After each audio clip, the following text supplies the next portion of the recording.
हेडलाईन्सचे प्रायोजक आहे NBC bearings, लांब पळण्यासाठी। काँग्रेसकडून अकोला लोकसभेसाठी डॉक्टर अभय पाटील यांना उमेदवारी जाहीर। अभय पाटलांची वंचितच्या प्रकाश आंबेडकर आणि भाजपच्या अनुप धोत्रेंशी सामना होणार। महायुतीमध्ये यवतमाळ वाशिमचा तिढा कायम। शिंदे गटाच्या खासदार भावना गवळींनी घेतली उपमुख्यमंत्री फडणवीसांची भेट। बैठकीमध्ये उमेदवारीबाबत खलबतं। मुंबई उत्तर पश्चिम लोकसभेसाठी शिंदे गटाकडून आमदार रवींद्र वायकरांच्या नावाची चाचपणी। रवींद्र वायकरांची मुख्यमंत्री शिंदेसोबत उमेदवारीबाबत चर्चा झाल्याची माहिती। जागा आटपासाठी बैठका कराव्याच लागतात। वर्षा निवासांनी सतत होणाऱ्या बैठकांवर फडणवीसांची प्रतिक्रिया। तर लवकरच जागा वाटप जाहीर करू, फडणवीसांची माहिती। महायुतीमध्ये अखेर 4 जागांवर अंतिम तोडगा निघाला। ठाणे, कल्याण आणि संभाजीनगरची जागा शिवसेना लढणार, तर पालघरची जागा भाजपकडे, सूत्रांची माहिती।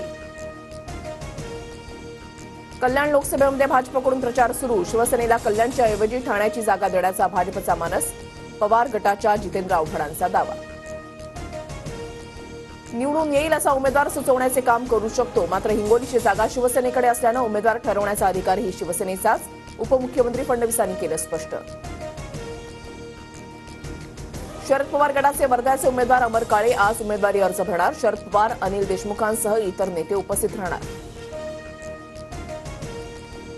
यवतमाळ वाशिमचे मवियाचे उमेदवार संजय देशमुख आज नामांकन दाखल करणार।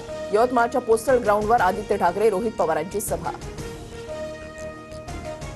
भाजपकडून मॅनेज केलेले सर्वे समोर ठेवले जात आहेत। मुख्यमंत्र्यांच्या विश्वासातील माणसांना दूर करण्याचं काम सुरू।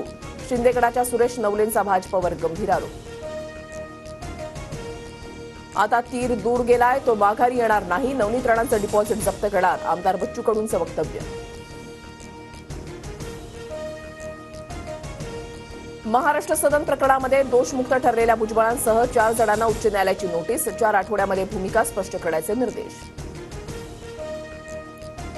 सूर्य चंद्र आहे तोपर्यंत कुणी मायेचा लाल संविधान बदलू शकत नाही। विरोधकांकडून संविधान बदलणार असल्याची बेताल वक्तव्य। नाव न घेता अजित पवारांचा शरद पवारांवर निशाणा। निवडणुकीनिमित्त पंतप्रधान मोदींची महाराष्ट्रामधील पहिली सभा 10 एप्रिलला रामटेकमध्ये होणार, तर 14 एप्रिलला चंद्रपूरमध्ये मोदींची दुसरी सभा। प्रदेशाध्यक्ष चंद्रशेखर बावनकुळेंची माहिती।